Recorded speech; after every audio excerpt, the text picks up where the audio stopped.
The Texas Secretary of State, Hope Andrade, who's joining us this morning. Good morning again. Good morning. Thanks for being with us. And a little earlier we were talking about this great initiative.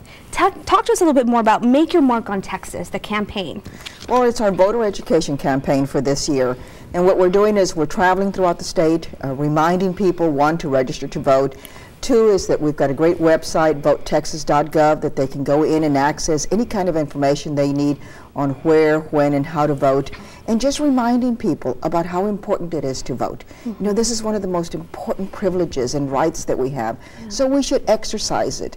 And we also want to bust those myths when people say, oh, it takes too long to vote, or my vote doesn't count. I'm here to tell you, your vote does count. It's very important. And the myth about it takes too long, not if you do early voting, which runs between October 22nd and November 2nd. It's easy, it's convenient, you can stop at any polling place in your county and walk in and vote. Absolutely, and we just saw in that piece from Rafael talking about how the voter turnout here in the Valley, unfortunately not the best, and we have some numbers sort of to share with our viewers this morning because we do have 500,000 votes here in the Valley, a little bit more than that.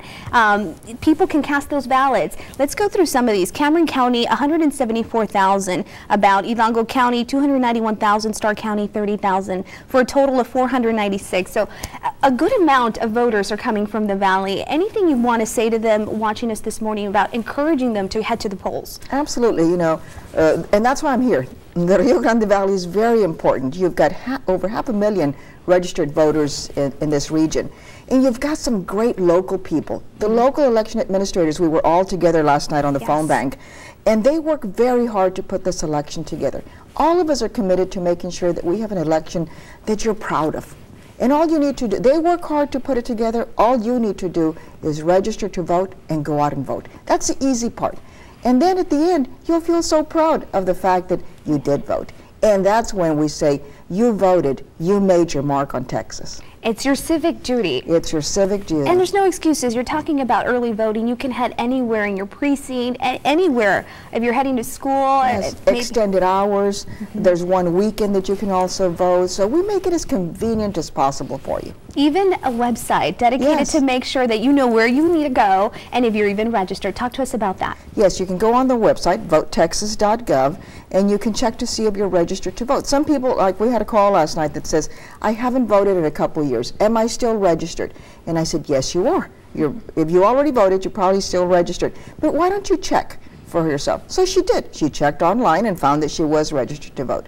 So it's very easy. And we have an app for your smartphone that you can download, and so you'll have all the access in the palm of your hand. If you're visiting with a friend and she says, you know, I'm not sure I'm registered to vote, you can say, let me look it up right now. So it's very convenient. You are getting very tech savvy now, the state is. I'm very proud of the fact that we're in the 21st century. Absolutely. There's an app, there's a Facebook page, there's a Twitter account, so there's no excuses for those social media buffs that love all of this stuff. And tell us a little bit more about, you know, the voter ID, because I think people think that they're going to have to head to the polls and show identification, but that's really not the case. No, ma'am, that is not the case, and this is very simple. There is no voter ID required. You will continue to vote in the same manner that you've always voted.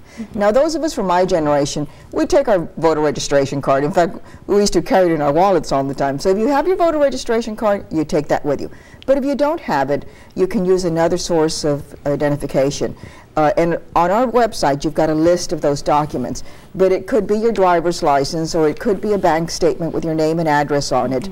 But for more information, go on our website so that you won't, so that you'll have the right document. Absolutely. So a lot of stuff to get to this morning. Of course, people always have questions about fraud, or if they just have questions in general. Is there a hotline, perhaps, that they can call in case they have any questions or concerns? If you ever suspect fraud, we recommend that you call your county attorney, your local district attorney, or call our office. You know, we're not an enforcement agency. We're the implementer. We implement the law. But we work very closely with our Attorney General's office. And so anytime that we get a referral or a call about fraud, we refer it to him and they'll investigate it.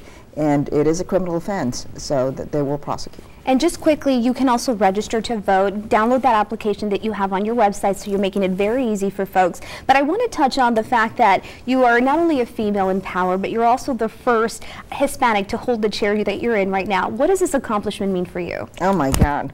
It is such a proud place to be in. Yeah. I'm proud to serve the people of Texas, and I'm proud to serve the state of Texas.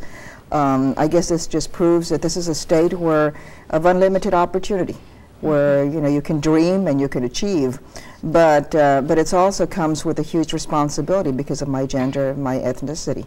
So I'm committed to making sure I work very hard so that I can leave this door wide open for another Latina or Latino.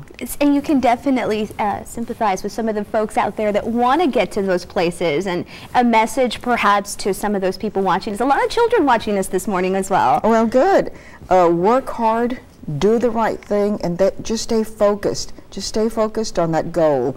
I can tell you that when I was a little girl, I'm asked, did you dream of being Secretary of State? No, I didn't dream of being Secretary of State, but I did dream that I wanted to be successful. I wanted to be special, and my mother said I could, so that made me even dream bigger. So just stay on the path of working hard, going to school, getting as much education as you can, because education is the future for Latinos. Absolutely. And a little later, you're actually going to be heading to Weslaco yes. for an appearance. Tell us a little bit about that. Well, I'm going to go speak to the Chamber of Commerce and make sure that, because, we're going to gather with business people who have employees, who know people in their church, in their neighborhoods, and they can also help us spread the word. We want everyone to talk about and get excited that this is election season and that it's easy to vote, and that we should exercise the right, the most important right that we have as American citizens. Absolutely. Thank you so much for being here this morning. We really appreciate your time, because I know that you're only here for a limited amount, so we really appreciate you coming this morning. Thank you for what you do. Thank you so much. And Lila, so let's go ahead and send it over to Victoria.